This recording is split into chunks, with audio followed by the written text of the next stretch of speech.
একসময় দুনিয়া শাসন করত অটোম্যান সাম্রাজ্য, কিন্তু হঠাৎ ভেঙে গেল কেন? একটা সাম্রাজ্য যা 3টি মহাদেশ দখল করে রেখেছিল, যার পতাকা দেখলে ইউরোপ কেঁপে উঠত, আর যার নাম শুনলে শত্রুরা নিঃশব্দে মাথা নিচু করত। হাজার বছরের ইতিহাসে এমন শক্তিশালী সাম্রাজ্য খুব কমই জন্মেছে, আর সেই সাম্রাজ্যের নাম অটোম্যান এম্পায়ার। কিন্তু প্রশ্ন হলো, যে সাম্রাজ্য 600 বছর দুনিয়া শাসন করলো, সেটি হঠাৎ ভেঙে পড়লো কেন? আজকের ভিডিওতে আমরা আবেগ, ইতিহাস এবং মানুষের ভুল এই সবকিছু মিশিয়ে জানতে চলেছি অটোম্যান সাম্রাজ্যের উত্থান ও পতনের গল্প। অটোম্যান সাম্রাজ্যের জন্ম এক অদ্ভুত পরিস্থিতিতে। 1300 শতকের শেষ দিকে আনাতোলিয়ার ছোট্ট একটি তুর্কি গোত্র থেকে উঠে আসে এক যোদ্ধা, ওসমান গাজী। তার নাম থেকেই জন্ম নেয় অটোম্যান শব্দটি। শুরুর দিকে সাম্রাজ্যের কিছুই ছিল না, না ছিল বিশাল সৈন্যদল, না ছিল শহর, না ছিল শক্তিশালী অস্ত্র, কিন্তু ছিল দুটা জিনিস: অদম্য বিশ্বাস আর অবিশ্বাস্য নেতৃত্ব। ওসমান গাজীর পর তার ছেলে সুলাইমান মেহেদী প্রথম এবং তারপর সুলতান সুলেমান দ্য ম্যাগনিফিসেন্ট, যার শাসনকালে সাম্রাজ্য শীর্ষে উঠে যায়। তখন অটোম্যানরা দখল করে ইস্তানবুল, বালকান, গ্রিস, হাঙ্গেরির বড় অংশ, মিশর, সিরিয়া, ইরাক, আরবের বড় অঞ্চল, এমনকি ইউরোপ পর্যন্ত তাদের ভয় পেত।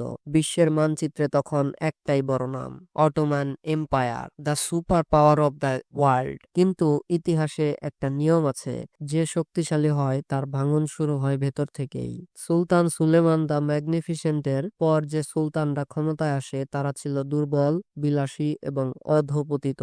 হেরেমের রাজনীতি, প্রশাসনের দুর্নীতি এবং ক্ষমতা নিয়ে ভাইদের লড়াই, সব মিলিয়ে সাম্রাজ্যের ভিত ধীরে ধীরে নড়বড়ে হতে থাকে। আর সবচেয়ে বড় ভুল ছিল জেনিজেরি বাহিনীর নিয়ন্ত্রণ হারিয়ে ফেলা। জেনিজেরিরা এক সময় ছিল সাম্রাজ্যের সবচেয়ে এলিট সৈন্য, কিন্তু পরে তারা হয়ে যায় ক্ষমতার দালাল। যে সুলতান তাদের পছন্দ না, তাকে তারা হত্যা করত। একটা সাম্রাজ্যের সামরিক শক্তি যখন বিপদ হয়ে দাঁড়ায়, তখন পতন কেবল সময়ের অপেক্ষা। এদিকে ইউরোপে তখন তৈরি হচ্ছে সায়েন্টিফিক রেভলিউশন, ইন্ডাস্ট্রিয়াল রেভলিউশন এবং আধুনিক সেনাবাহিনী। অটোমানরা শত শত বছর ধরে একই পুরনো অস্ত্র ব্যবহার করে যুদ্ধে যেত, কিন্তু ইউরোপ তখন তৈরি করেছে আধুনিক কামান, বড় জাহাজ ও উন্নত যুদ্ধ কৌশল। একসময় যে অটোমান নৌবাহিনী ছিল সাগরের রাজা, তা ধীরে ধীরে দুর্বল হয়ে পড়ে। বিশ্ব এগিয়ে যায়, কিন্তু অটোম্যানরা থেমে যায় অতীতের গৌরবে। 1683 সালের ভিয়েনা যুদ্ধ ছিল অটোম্যান সাম্রাজ্যের বড় বাঁক। এই যুদ্ধের পর অটোম্যানরা ধীরে ধীরে হারাতে থাকে হাঙ্গেরি, বালকান, ইজিপ্ট, সিরিয়া, আরব অঞ্চল। একসময় যে সাম্রাজ্য মহাদেশ দখল করেছিল, সেই সাম্রাজ্য নিজের ভেতরের ভাঙন আর বাইরের চাপ দুটোর মাঝখানে চূর্ণ হতে থাকে। তারপর আসে প্রথম বিশ্বযুদ্ধ। অটোম্যানরা ভুল সিদ্ধান্ত নিয়ে জার্মানির পাশে দাঁড়ায়। এটাই ছিল তাদের শেষ ভুল। যুদ্ধ শেষে বিজয়ী দেশগুলো অটোম্যান সাম্রাজ্যকে টুকরো টুকরো করে ফেলে।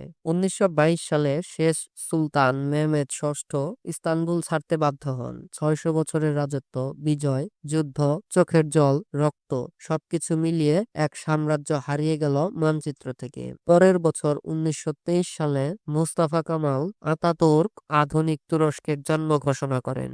অটোমান সাম্রাজ্য তখন ইতিহাস হয়ে যায়। একটা সাম্রাজ্য যেটা একসময় দুনিয়ার শাসক ছিল, হঠাৎ করে ভেঙে যায়। ভেতরের ঈর্ষা, দুর্নীতি, দুর্বল নেতৃত্ব আর বাইরের আধুনিক বিশ্বের সঙ্গে তাল মিলিয়ে না চলার কারণে।